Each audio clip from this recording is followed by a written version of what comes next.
Yo, hey everyone, welcome to Breakout Wednesday for the 21st of May 2025. It's currently 9 a.m. on the West Coast, 11 a.m. on the East Coast. First of all, remember, this is never financial advice. I'm not a financial advisor. This is simply a video blog and how one trader sees the market, and everyone needs to take responsibility for their own decisions. Okay, here's the chart of the All Lords. Haven't really had a pullback or anything. Still pretty strong, hey? And, you know, everywhere's strong. There's been talk about, money moving out of the States and into other countries. It doesn't really reflect in the charts, like the NASDAQ hundreds, but back up and in your highs. Dow's strong. So I don't know if there's really any evidence in the charts of that, hey. But I just think the market's rallying, and the war's going to go on, and Trump's not going to blow the entire economy up. Blah blah blah. Right. So let's just get on with things. Let's just quickly rattle through some of the stocks that. Been talking about EOL, okay, this guy closed below its 10 exponential moving average, so I've got out of the entire lot. Big win, right, and pretty happy with that. That's as good trade and everything as I can ever hope for, okay. Just got to keep doing that, and the account will keep going up. Likewise, REG, just been a perfect trade so far. It's just, this, as I've talked about before, this base is so good. I don't know how high that thing can go, but no one does. I've just learned over the years when I have an amazing base, just sit with it, right, and just be patient. Like, if this thing crashes down and I get stopped out, it's not going to change my life. I don't give a shit. I'll just take a break even or a small loss, and nothing in my life will change. But if this has one of those massive moves and rallies up to 13, 14, 15 bucks eventually, then that big win is going to be it's going to be great. It's really going to increase the account, and that's the way I view it. And I think that's how you've got to view things. I think the winning traders, investors, like, they get into a winning position and they kind of hope that it's just going to keep going, and they manage risk, sure, but if they look to pyramid in and they look to stick with their winners, and you just cut the losers, cut the weak shit, keep the strong stuff.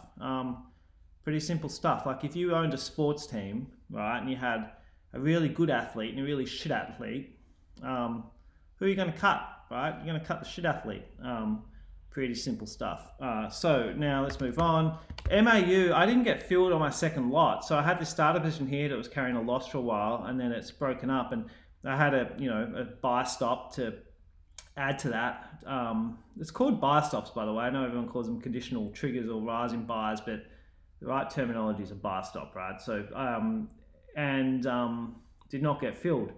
I was watching it, right, a bit when there was nothing there. It was just air. I decided not to chase it because I already had a starter. I'm just going to keep that starter and see what happens. It can be pretty thin and with wide spreads, that stock, so I'm actually pretty happy that I didn't get that second bit. AFG, the stock that was in this Davis box last week that I was talking about, obviously the interest rates are coming down. These little finance companies love it, and RFG left that Davis box and went batshit crazy yesterday. I missed it. I'm pretty loaded up on trades at the moment, and I was waiting for that, as I said last week, to base a tiny bit longer. I wish I could say I jumped in, but I did not. That's life, right? This little one I was talking about, CCL, I put it out last week because I had all these inside range days, okay? So every single of these bars, I think there's 6 or 7 bars there, fall in with inside this day, okay? Now, the way to find it for those new members is go to your scanners, go to Scanning Toolbox, click Candles, and here. This is what I do, right? Number of inside range bars, I tend to click the 2, I don't know, anyway. And then I click more than 3. And this is really the money one, more than 3, okay? And I'm just looking for any of these mother candles that then have 3 bars inside it or more, and then I'm looking to trade the range. And I'm scalping. I'm not really sitting position swing trading that for huge moves. I'm getting in and out like a bandit, right? It is such a good strategy. I'm going to keep talking about it and hone in on this with people.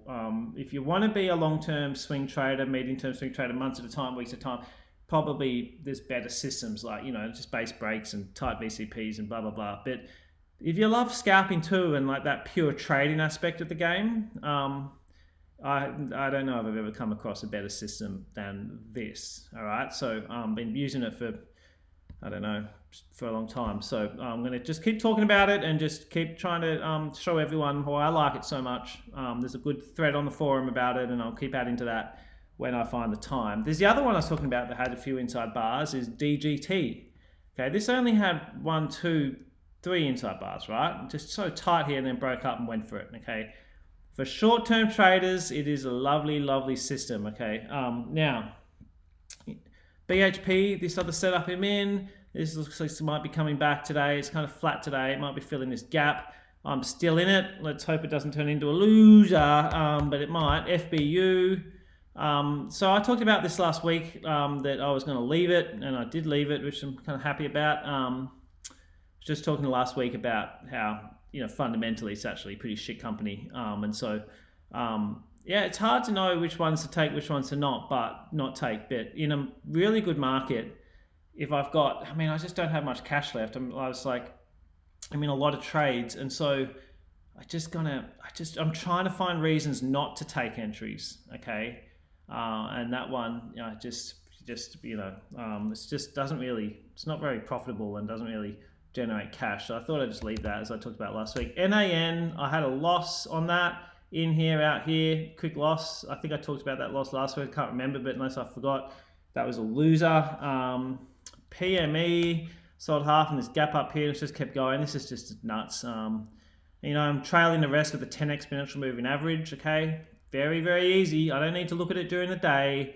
I don't need to look at live data. It's just a close below that 10 exponential. So I just go about my day. Never look at. I don't give a shit what this does during the day. If this has a big candle down here, there's going to be a lag, and I'm not going to get out of the perfect price. But likewise, if this wicks down, has an intraday wick down here and then closes on its high, I'm not going to get stopped out. It's how I choose to do it, and it really has worked for me well. If I get a close by that 10 exponential in this incredibly strong trend in stock, I will get out of the rest of that position, okay?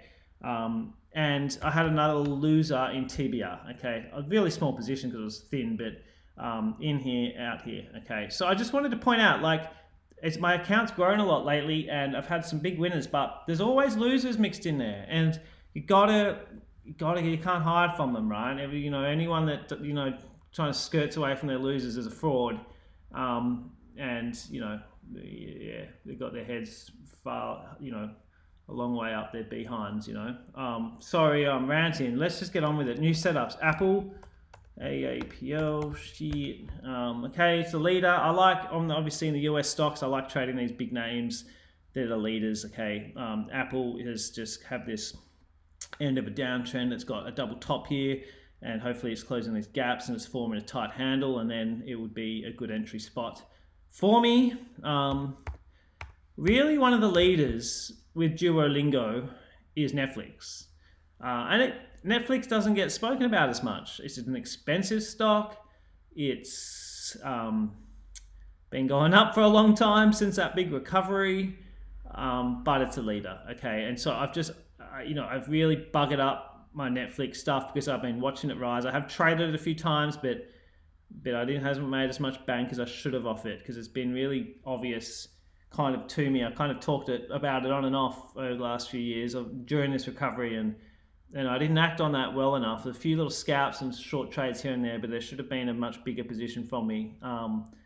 And I just think, in this cost of living stuff that's going on, just have a look. I bet you 9 out of 10 people listening to this have Netflix, or maybe even 10 out of 10. But all those other subscriptions like Disney and Stan and Paramount, I know that they get cancelled 100% before Netflix does. Netflix is just the leader in the space. It's really hard to catch them. A bit like Coke, I think, it's just got that brand, okay? And it's hard to ever catch that. That's what the whole thing about branding. Plus, obviously, Netflix have huge revenue. They dominate Stan and the likes, and then they can obviously create a lot of original content, which of course helps, okay? But Netflix are dominating, right? They really are. So PDI, this is a gold stock that's came up in a Davis box, and I do believe it's breaking today. Okay, not in it, but have been looking at it. It's got 2.6 billion of them. I just don't really need that. There's a little one for TOR, which might be breaking today, and it's just it's too illiquid for me, guys. I'm gonna get caught in that. I need to stay away from it. But if I had a tiny account and I was looking at trying to aggressively grow it, these little specs, I would definitely play around a lot more in that world. But if you put a decent chunk of cash in this, like, you just, good luck with that. Good luck getting out of that. Okay, if something bad happens, you're just not going to get out. Deck, it's forming a bunch of inside bars again. Okay, I won't stop. I will trade it time and time again if it gives me my beloved setups. So here we had this trade I did 1, 2, 3, 4, 5, 6 inside bars. Now I've got 1, 2, 3, 4, 5, 6, another 6. Okay, these kind of shoe stocks and apparel stocks that are obviously importing stuff in from Asia got hammered, obviously, and now they're recovering. So watching that. And there was another little one on the ASX, AII, which wasn't as illiquid as the others. Came up in a Davis box yesterday. It's just kind of gone a little bit under the radar, hasn't it? It's thin, it's gappy, but I don't mind that as long as it's doing some decent amount of money. So yesterday I did 141. I mean, it's still very thin, but I mean, you could easily get a position on that as long as it's not too big, and be pretty confident you can get out. You wouldn't want to put 100 grand in it though, right? Because you're not going to get out. But you can put smaller amounts, of course. That's it, guys. There is a lot of stocks that are overextended, and we just need time. Like, we really do. Like, there's just, if you look at a lot of the leaders like Microsoft, CBA, like they're a bit overextended. There's been all this talk about MIN, and it was a really good scout for those that took it, and PLS. I think the PLS was far shitter than MIN. I think the smart ones probably put their money on MIN there. MIN, PLS, there's some Fortescue stuff going on, but they're all still in long-term downtrends, and it's going to be jumpy. There's all this overhead supply. It's going to be choppy. For me, all this stuff, like, I don't really bet on huge recovery and turnarounds. I wait for the big stage run basis for that, but I definitely, I don't mind scalping down there, in and out. I find that's a lot safer, really, for me, if you know how to time stuff, with those trodden down long-term downtrend stocks. That's it, guys. I'm going to get out of here. Take care. Hey, I will be doing another Zoom chat I might just keep it to 3 or 4 people in there, it's easier. I've already got 3. Like, if you want a position in there just to talk smack with me for an hour on Zoom, let me know. But please, if you're going to book, you have to turn up.